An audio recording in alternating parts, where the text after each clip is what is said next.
Hi friends, இந்த வீடியோவில் நம்ம சூப்பரான ஒரு தகவல் பற்றி பார்க்க போகிறோங்க. அதாவது நீங்கள் 10th பாஸ் ஆகியிருந்தாலும் சரி அல்லது ஃபெயில் ஆகியிருந்தாலும் சரி, தமிழக அரசினுடைய இந்த கிராம உதவியாளர் வேலை வாய்ப்புக்கு நீங்கள் அப்ளை பண்ணலாம். ஸோ இந்த கிராம உதவியாளர் பணிக்கு பார்த்தீங்கன்னா எந்த ஒரு எக்ஸாமும் கிடையாது, டைரெக்டாகவே உங்களை வந்து எடுக்கிறாங்க. ஜஸ்ட்டு உங்ககிட்ட ஒரு சில குவாலிஃபிகேஷன் மட்டும்தான் எதிர்பார்க்குறாங்க. அது மட்டும் இருந்ததுன்னா போதும், ஆட்டோமேட்டிக்காக உங்களை ரெக்ரூட்மெண்ட் பண்ணுறாங்க. டைரக்ட் இன்டர்வியூ மூலமாகவே உங்களை வந்து வேலைக்கு எடுக்கிறாங்க. இது சம்மந்தமான அரசாணை இப்போ வெளியிட்டிருக்கிறாங்க. இதை பற்றின தகவல் ப்ளஸ் எப்படி வந்து அவங்க இன்டர்வியூ வைப்பாங்க, அதை செலெக்ஷன் ப்ரொசீஜர்லாம் என்னென்ன அப்படிங்கிற இன்ஃபர்மேஷன் எல்லாமே இந்த வீடியோவில் நம்ம பார்க்கலாம். முடிஞ்சளவுக்கு நிறைய பேருக்கு ஷேர் பண்ணுங்கள். ஸோ ஃபஸ்ட்டு இப்போ நீங்கள் பார்த்துட்டு இருக்கிறது வந்து வருவாய் நிர்வாகம், வருவாய் மற்றும் பேரிடர் மேலாண்மை துறையால் வழங்கப்பட்ட ஒரு அரசாணை 9/6/2025 அன்னைக்கு வெளியிட்டிருக்கிறாங்க. அதாவது இந்த கடந்த 4/6/2025 அன்னைக்கு பார்த்தீங்கன்னா இந்த கிராம உதவியாளர் பணிக்கு வந்து ஒரு சில வழிகாட்டு நெறிமுறைகளில் திருத்தங்கள் மேற்கொண்டிருந்தாங்க. அந்த திருத்தங்களின் அடிப்படையில் நீங்கள் வந்து ஆளை எடுக்கணும் அப்படின்னு சொல்லி இந்த ஒரு அரசாணையில் வந்து சொல்லியிருக்கிறாங்க. ஸோ இதில் பாருங்கள், பார்வை 5இல் காணும் அரசாணையில் 3 ஆண்டுகளுக்கு மேற்பட்ட 2299 கிராம உதவியாளர் காலி பணியிடங்களை நிரப்பிட அனுமதி வழங்கி அரசு ஆணையிட்டுள்ளது.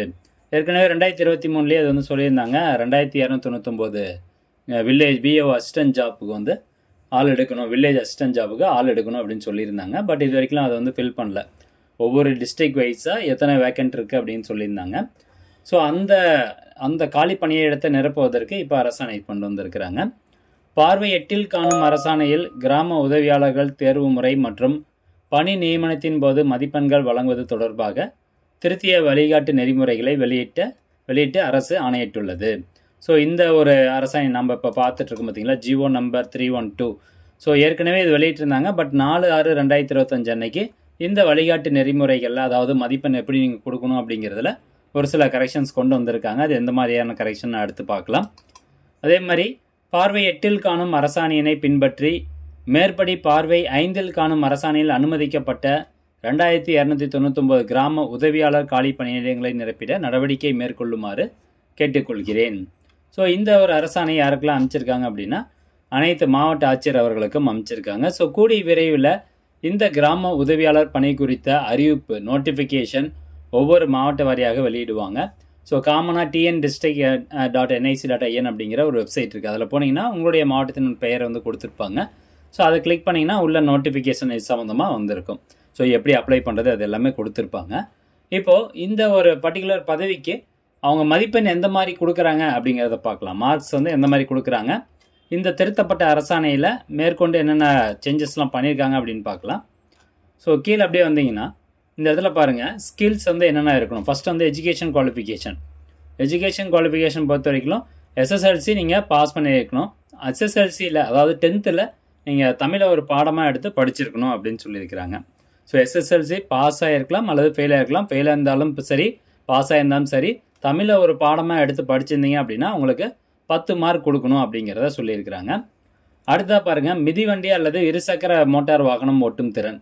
இப்போ நீங்கள் ஒரு 2 வீலர் ஓட்டுறீங்க அப்படின்னா 2 வீலர் லைசன்ஸ் இருந்தாலும் சரி, பட் 2 வீலர் உங்களுக்கு ஓட்ட தெரியும் ஆனால் லைசன்ஸ் இல்லை அப்படின்னாலும் சரி, உங்களுக்கு ஃபுல் மார்க் வந்து கொடுக்கணும். அதுக்கு வந்து 10 மார்க் கொடுக்கணும் அப்படின்னு சொல்லியிருக்காங்க. வாசித்தல் மற்றும் எழுதும் திறன். மேற்கொண்டு மேலே இன்னொரு விஷயம் சொல்ல மறந்துட்டேன், கம்பல்சரி உங்களுக்கு 2 வீலர் ஓட்ட தெரிஞ்சிருக்கணும். ஸோ சைக்கிள், 2 வீலரு, ஸ்கூட்டி, கீர் வண்டி ஏதோ ஒன்று, ஆனால் 2 வீலர் வந்து ஓட்ட தெரிஞ்சிருக்கணும் அப்படின்னு சொல்லியிருக்காங்க. மூணாவதாக பார்த்தீங்கன்னா வாசித்தல் மற்றும் எழுதும் திறன். தமிழில் இருக்கக்கூடிய எழுத்துக்களை நீங்கள் வாசிக்க தெரிஞ்சிருக்கணும், தமிழில் வந்து எழுத தெரிஞ்சிருக்கணும். நேர்காணல் அதாவது இன்டர்வியூ வைக்கிறாங்கல்ல, ஸோ அப்போ வந்து உங்களுக்கு தமிழ் எழுத சொல்லுவாங்க. ஸோ நீங்கள் தமிழில் எழுத தெரிஞ்சிருக்கணும். அப்படி தெரிஞ்சிருந்தது அப்படின்னா உங்களுக்கு 30 மார்க் கொடுத்துட்றாங்க. வசிப்பிடம் நேட்டிவ் ரெசிடெண்ட், அதாவது இப்போ எந்த தாலுக்கா கீழே உங்களுடைய வில்லேஜ் இருக்கோ அந்த தாலுக்காவை சேர்ந்தவங்களாக இருந்தீங்க அப்படின்னா உங்களுக்கு 35 மார்க் வந்து கொடுக்குறாங்க. ஸோ இதுக்கு முன்னாடி வந்து 30 மார்க்காக இருந்தது, அதை இப்போ திருத்தி 35 மார்க்காக வந்து சொல்லியிருக்காங்க. ஸோ இது எல்லாத்தையும் கூட்டணும் அப்படின்னா 85 மார்க் வருது. அடுத்ததாக நேர்காணல், அதாவது டைரக்ட் இன்டர்வியூ, எக்ஸாம்லாம் கிடையாது.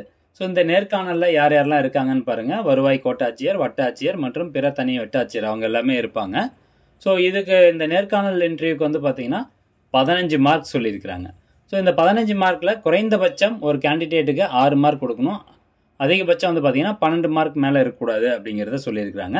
இதில் பேசிக்காக ஒரு சில கேள்விகள் மட்டும் தான் கேட்பாங்க, மற்றபடி வேறு எதுவும் ரொம்ப டெக்னிக்கலாக அந்த மாதிரிலாம் எதுவும் கிடையாது. ஸோ மொத்தமாக பார்த்தீங்கன்னா 100 மதிப்பெண். 100 மதிப்பெண்ணுக்கு நீங்கள் எவ்வளோ எடுக்கிறீங்களோ அதை பொறுத்து உங்களுக்கு வந்து ஆர்டர் கொடுப்பாங்க. அடுத்ததாக கீழே ஒரு சில இம்பார்ட்டன்ட் இன்ஸ்ட்ரக்ஷன். விண்ணப்பதாரர் SSLC தேர்வு எழுதி தேர்ச்சி அடைந்திருந்தாலும் அல்லது தேர்ச்சி அடையவில்லை என்றாலும் முழு மதிப்பெண் வழங்கப்பட வேண்டும். விண்ணப்பதாரர் ஓட்டுநர் உரிமம் வைத்திருந்தாலும் அல்லது இருசக்கர வாகனம் ஓட்டும் திறன் பெற்றிருந்தாலும் முழு மதிப்பெண் வழங்கப்பட வேண்டும். அதே மாதிரி விண்ணப்பதாரரின் வாசிக்கும் மற்றும் படிக்கும் திறனுக்கேற்ப மட்டுமே மதிப்பெண் வழங்கப்பட வேண்டும். தமிழில் தான் வாசிக்கணும், தமிழில் தான் வந்து எழுதணும் அப்படின்னு சொல்லியிருக்கிறாங்க. ஸோ இதுதான் வந்து திருத்தப்பட்ட வழிகாட்டு நெறிமுறைகள் வந்து கொடுத்துருக்காங்க. ஸோ இந்த அரசாணைக்கான காப்பி எல்லாமே நம்மளுடைய டெலகிராம் சேனலில் கொடுத்துருக்கோம். தேவைப்படுறவங்க கிளிக் பண்ணி பார்த்துக்கலாம். இது சம்மந்தமாக கூடிய விரைவில் வந்து பார்த்திங்கன்னா மாவட்ட வாரியாக அறிவிப்பு வெளியாகும். ஒன்ஸ் அதை மாவட்ட வாரியாக வெளியிட்டாங்க அப்படின்னா அது எப்படி அப்ளை பண்ணுறது, ஸோ ஆன்லைன் மூலமாக மட்டும்தான் நீங்கள் அப்ளை பண்ணுற மாதிரி இருக்கும். ஸோ இது சம்மந்தமாக வீடியோ எல்லாமே அடுத்தது நம்ம சேனலில் போடுறோம். இந்த தகவலை நீங்கள் நிறைய பேருக்கு ஷேர் பண்ணி விடுங்க. மீண்டும் அடுத்த ஒரு நல்ல பதிவில் சந்திக்கலாம். நன்றி, வணக்கம்.